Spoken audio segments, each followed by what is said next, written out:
My guest today is the brilliant Stan Zimmerman. He's one of the writers behind The Golden Girls, Roseanne, and The Gilmore Girls. With a career spanning in television, theater, and film, Stan has shaped some of the most iconic moments in entertainment. His directing credits include the hit web series Skirt Chasers and the viral sensation Silver Foxes. On stage, he's brought powerful stories to life, from revivals of Gemini to The Diary of Anne Frank. His memoir, The Girls from Golden to Gilmore, captures his incredible journey, but Stan isn't slowing down. He's still making waves as a writer, director, and producer. Don't go away. I'll be right back with Stan.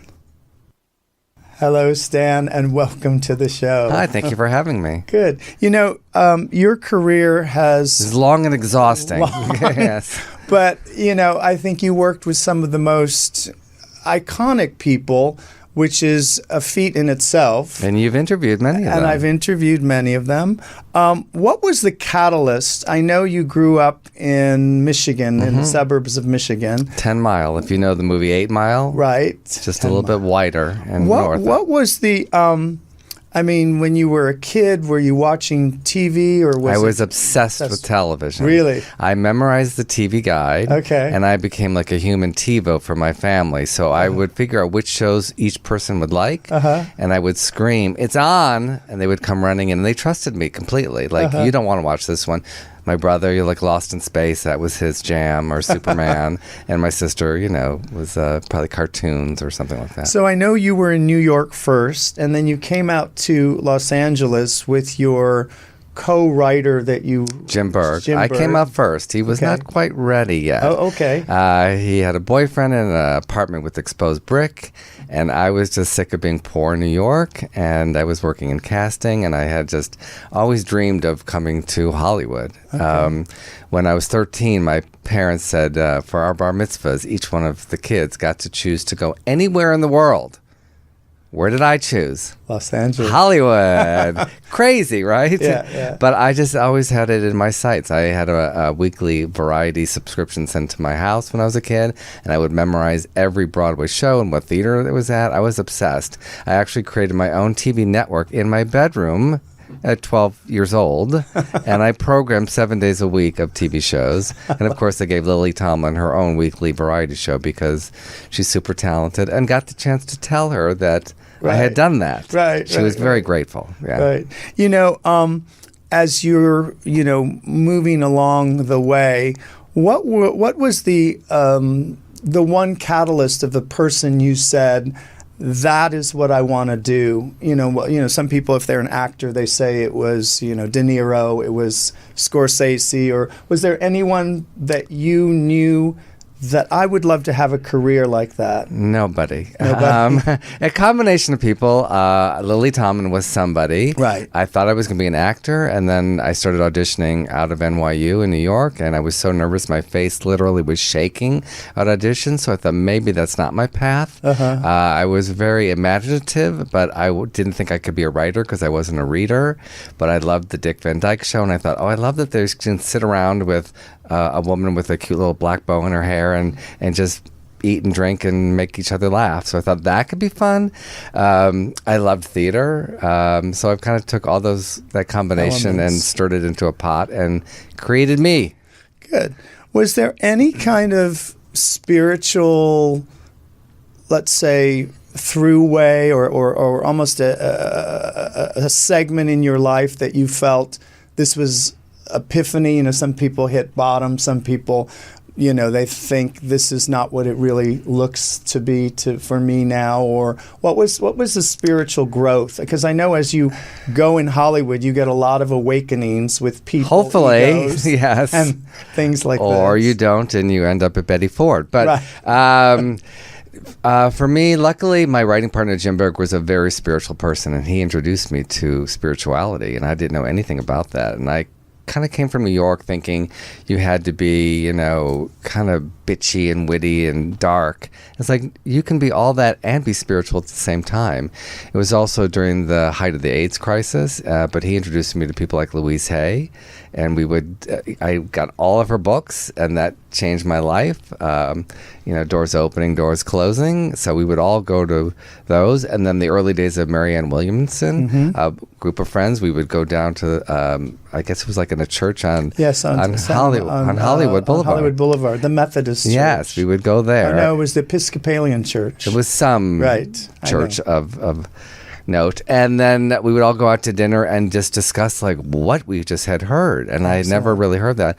And then honestly, Shirley MacLaine taught me a lot. And I was like, the idea that we could all have different ideas and it's okay. Right. That you don't have to be right or wrong. If you believe that, you believe that. And I had never, it just cracked my head open to acceptance of all people and thoughts. Well, I think we're all free to believe whatever we want, but as long as it's not hurting other people. Exactly. There's a line there, because right today there's so much about cruelty and hurting other people. Correct. And that's where we have to stand up and say something. It was really, I think that time was, I had the pleasure or the opportunity to interview Louise Hay, because my first book was with them, Hay House, and Shirley MacLaine. So it was like these iconic people, and they're not here Shirley is here, but Louise isn't. But it was just. And we're not sure about Marianne Williamson. Well, we're not sure. So, we won't go into that. Issues with her. I'm sure you did, as other people do. And so as far as the storytelling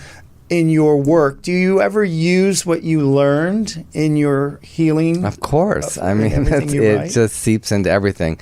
When people talk about, because I've written so many different genres and type of shows and plays and movies and TV, the one commonality is heart. People tell me there's just a heart. You feel my heart in each piece, and I think that is because of my spirituality, my awakening, coming to California, and still keeping the bite of my humor, but also just being open to all kinds of new people in my life.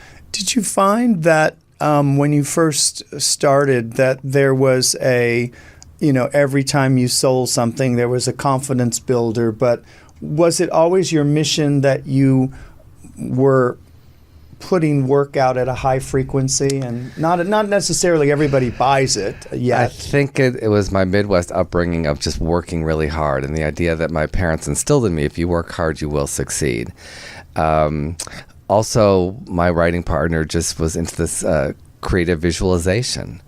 I didn't realize I was doing it before I knew what the name of it was. When I was a kid, I pictured myself just being successful. There was not an option. And I was thinking about this the other day as I was looking out of my window of my house in the Hollywood Hills. And I look out on the canyon, and the lights twinkle as the sun sets. All the lights come on.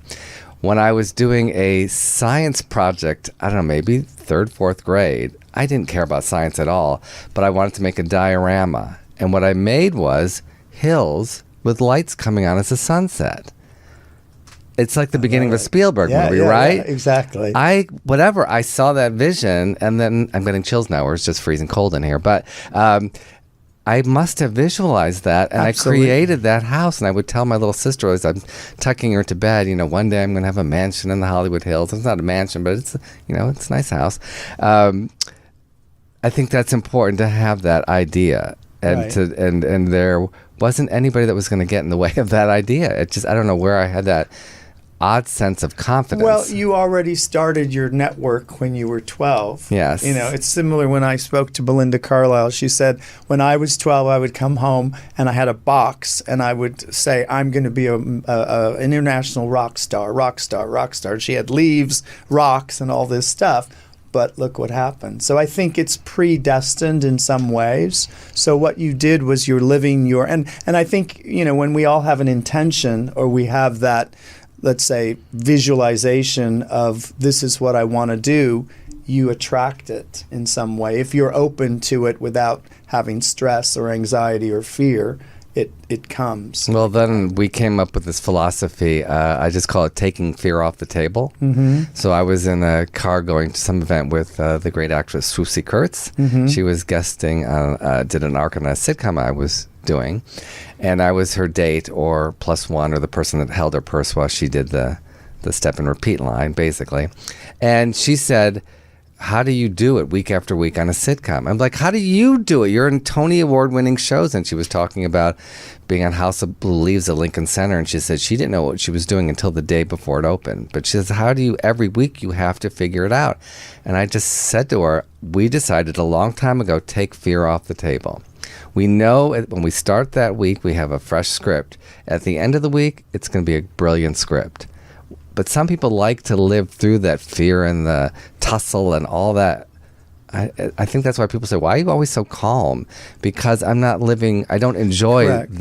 that feeling of fear. Well, it's also you bring that to a set or with your actors. You set the tone. The person at top sets the tone. If the director is all stressed and nervous, the actors are going to be and the showrunners and nuts. whoever we are, because we're running. Right. When you're the top Right. person, it seeps down into all the different categories. When you worked on the Golden Girls, and I know you have thousands of stories about different shows, but those women were pros.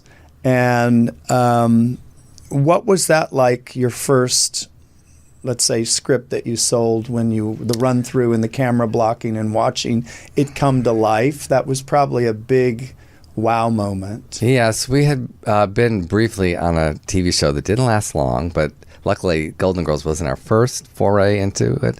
We had written a freelance episode. We had to go and pitch ideas. They bought one, we wrote it, and then we handed in the first draft, and they were like, oh my God, these guys are really, really good. Let's get them on staff. So right away, we were thrown into it. But being there and seeing our script at the table read and looking at who was reading our script, it was friggin' Maude and Sue Ann Niven, and Rue McClanahan. And I just seen Estelle Getty on Broadway in Torch Song Trilogy. And I was like, they're reading our words and people are laughing at our words. Like, how did we get here? So it was extremely exciting. I didn't know till years later that I guess B. Arthur had seen us come in the room and we looked like we were 12. And she was like, I'm not even going to attempt to do her voice, but, it's very low. But who are these kids writing for us? Like, how are they going to know? Correct. And then she opened it up and go, oh, no, they know. I think it's because of my acting experience, and with acting they said just sit and listen and watch people. So to be in tune with that, and I think also being gay and being kind of an outsider in society, we were not really felt like we were in the center of it.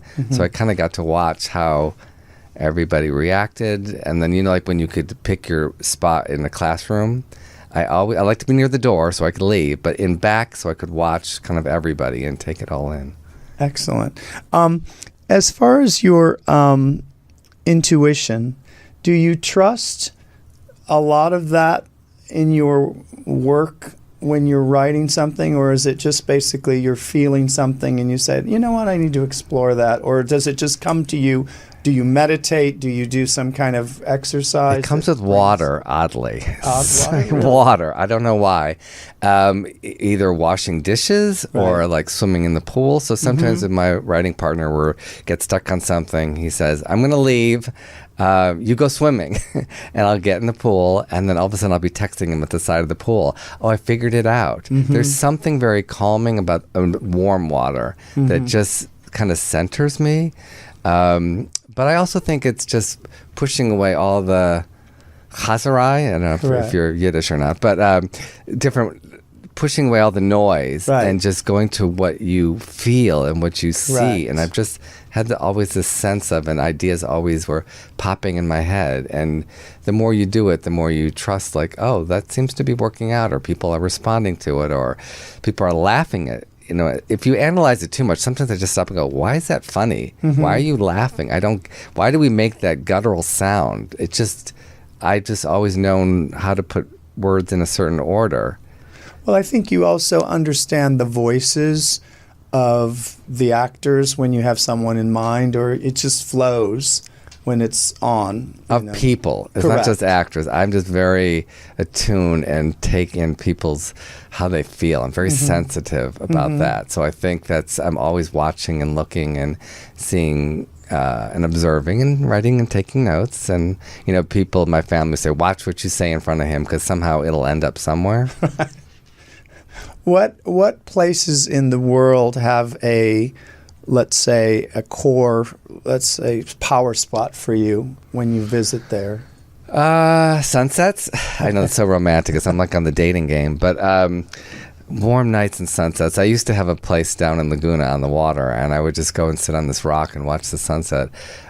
When my parents were getting a divorce, we were set to go on a family trip to Aruba, and my mother said, I'm not going. She didn't want to be around my father.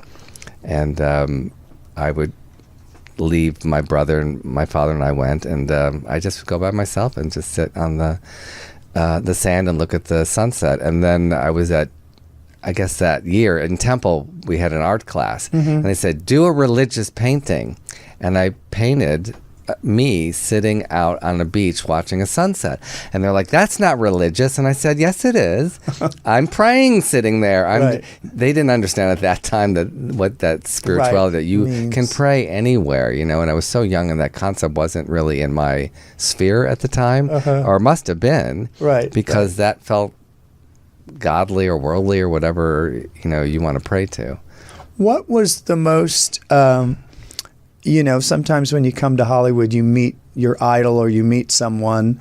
Who was that person that either shocked you or you were... We don't have enough time for those, yeah. or the person that you said, I really loved that person when I met them. There have been so many, but obviously meeting Lily Tomlin in person, and we wrote a movie, and we wrote it for her, and... people were like, well, you can't get it to her. She's like a huge movie star. Right. And we're like, oh no, we're going to get it to her. So we hired a messenger and to drop it off at the stage door where she was doing Science for Intelligent Life. Oh, it was this show before that, Appearing Nightly or something. And 2 weeks later, our agent called and says, why is Lily Tomlin on my call sheet? I'm like, well, we might have done something. Whoops. And she wanted to do the movie, and it never got made, but we became friendly, and we worked on development with her. And so it was my childhood idol, when she came through Detroit. I said to my mother, I have to go meet her. And she came and she signed my record, and I showed her that later. I just think she's brilliant. So that was an exciting one. But like Norman Lear was a big one. And I just, as a kid watching his shows, I had not seen people talking about what was happening in the world in a comedy. Like that was a new thing. I think that's what gravitated me towards shows like Roseanne. It was the moment, but he was ahead of his time as far as All in the Family. Yes. I mean, all the critical acclaim. If you look now, it's topics that really are still in the zeitgeist. Yeah. So I just figured I was getting old. He was getting old. I'm just never going to meet him. And then finally, maybe 3-4 years ago, someone said, I'm going to a screening of a movie he made. Do you want to come? I was in the car and all the way on the West Side. I was like, I'm meeting him. And I got to talk to him about working with B. Arthur. I mean, that was amazing. I think when you meet people up close and you really have conversations that are privy or outside of a group of a lot of people, like PR people, it's so much more relaxed. Like I remember when I first came to Hollywood, I was in a dressing room with Jill Ireland and her husband. His name? Why can't I think of his name? Jill Ireland and Charles Bronson. Oh, wow. And so they were chatting with me because I was with Terry Garr and Raul Julia. I was One from the Heart. And they just hung out with me for an hour, and then they said, do you want a sandwich? Because they ordered. So it was just like, wow, it was just really magical when you see that. And so I think that's really... They're just people. They're people, exactly. But when you're on the outside, you can feel like they're not. And just, Correct. When people talk about my book and they go, well, you do a lot of name dropping. I said, but that's who I worked with. Correct. I can't say I worked with Sally McGillicuddy in accounting. I worked with Lily, or I had a meeting with Jane Fonda, or countless other people that I got to work with. So the book is really it's a Valentine's to my mother, really. Okay. Who is my biggest inspiration and my biggest cheerleader. So I love that you broke it down into episodes of Roseanne and Gilmore, and so what was the Brady Bunch movie? The Brady Bunch movie. Oh yeah, I mean it's crazy. It's almost like it's too much. I should leave right now. It's a lot of information. Yeah, in a teeny little book. Right. But it's easy. You can read it. It's little chapters, and it's. But the end, not to get too heavy, but I did not expect the ending to be the passing of my mother and dealing with grief. Wow. And but around that same time, I got involved in directing a play off Broadway called Hip-Prov, using hypnotism and improv, two things I was not aware of or a big fan of. But in improv, the saying is yes and. Right. And it taught me, and I know you're big on yesing, yeah. I'm going to live the rest of my life yes and. And between that and my mother up there being my agent, I have not stopped. I'm running all over the country doing things, getting a publisher for that, getting that out there, I think because I'm open to saying yes and. Well, I think when you're open to that frequency, you create miracles. I teach people the language of miracles. Of course, in miracles. There we go. People, are so close to thinking sometimes that could never happen. Mm-hmm. And when it does, it's a miracle. Mm-hmm. But every moment there's miracles in all our lives. As far as what's your ritual that you do daily? Do you do espresso? Double espresso is my ritual. No exercise? Yeah. Are you kidding me? People think I'm nuts, but I run pretty much 5 to 7 days a week. Okay. I'm a big runner. I used to run around like Hollywood, and now I just run in my neighborhood, which is really difficult. Okay. But I have good tunes, and good tennis shoes, I hope. I do, and you have to keep changing Every them. 3 months. No, I know I should, because but I know I'm not. And it hurts your knees. Yeah, I know there's going to come a time when my body's just going to say, stand, stop. Right. But I start my day with running and good hiking? music. No, I don't like to hike. Okay. I like running. I like that boom, and the music and going to the music and thinking things out in your head or not thinking. And then I like to end the day swimming. Okay. So that's a lot of exercise. Yeah, so that's my swimming, meditation. Actually, I have a a pool machine where you push a button and jets come at you. Yes. So, but I keep the water kind of warm, so it's very meditative. And I go in there, I do my little lap sets and things and little crunches on the side. And then I just look at the sky and the trees, and it can be an hour, and I think I better get out. I swam forever. I was training for the Olympics since I was 7 till 21. So I've spent hours in the pool. Water, yeah. So I haven't had the urge to go back. Okay. But as far as what's your favorite thing to do on a Sunday? Not brunch. So I talk about that in my suicide awareness play. One of the lines says, "I hate brunch." I don't want to go to brunch. I just want to be home and just do my thing and hang out and watch the day go, and then maybe do some work in the afternoon. I used to write 7 days a week. I would write during the week with my main writing partner and then write plays with a different person on weekends. And then now we just have a lot of plays out there that have been published, and so I'm out in the world directing them. Nice. So that has all paid off, all that hard work. So I think it's being a Libra and being balanced in a non-neurotic way. So to take the time to just live life and breathe and look at the world. And I love listening to music and, watching films and, art museums. And then again, those long walks on the beach at sunset. Okay, good. What does the soul mean to you? Well, I'm from Detroit, so I go into soul music. So, and I think those are kind of connected in a weird way. I've just always been attracted to soul and R&B music. There's just a thumping thing that gets to my heart. And when I would, win the dance competitions at bar mitzvahs, I like that music. I thought I would be a dancer, but I started way too late. I did study with Joffrey and got to do a show on Broadway briefly with Rudolph Nureyev. So that was very exciting. I was more moving than dancing, but I was still on that stage with him. So I think that's soul is just that something inside that's just who you are, that you I think you change. Right, Obviously, right. I become many different persons, but my soul is still my soul. It's still that little boy with the dream and the heart and the caring about other people. If you could go back into time Oh, geez. Yes. and speak to someone Yes. that is no longer here, who would it be and what would you ask? Well, now you're going to make me cry, but I think it would be my younger self. Mm-hmm. And I would ask him to accept and love the way he looks and feels. I guess I'd accept the way I felt, but I walked around so many years thinking I was just the ugliest person in the world. And I don't think that was very healthy or helpful. And I think I still carry a lot of that with me. And then I look at pictures now and I go, oh my God, you were kind of cute. So, and I've written about that in some plays, like, why can't we accept the way we look right now?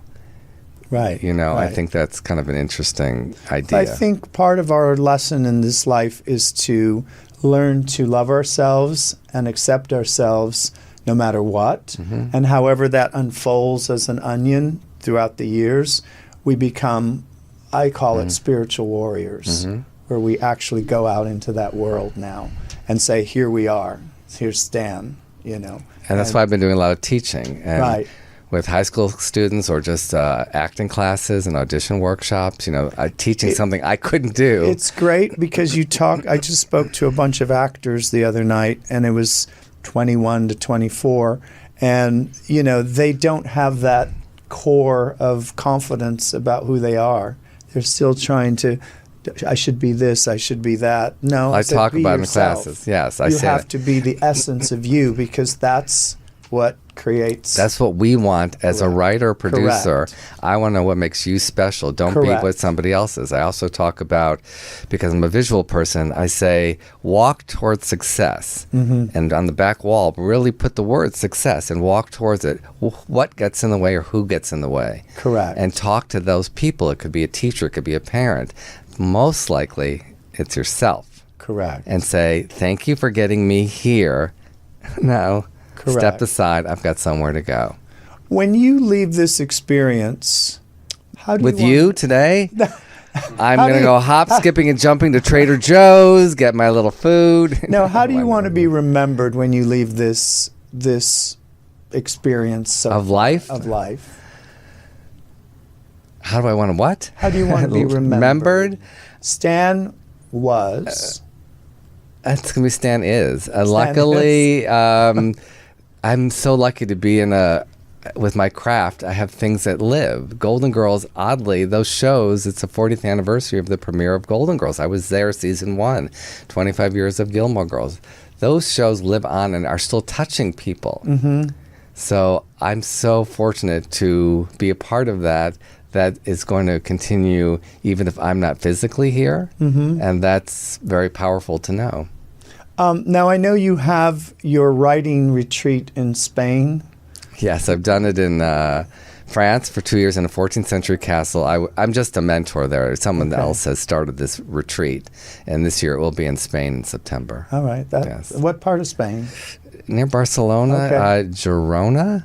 I don't know. I'm just going and drinking a lot of wine and talking about writing and myself and you. We'll be talking about you there. Yeah. Thank you. Yes. All right. So, what is the big dream still that you haven't done yet that you want to do? It could be climbing Mount Everest. It could be writing something. It could be working with someone. What is the dream?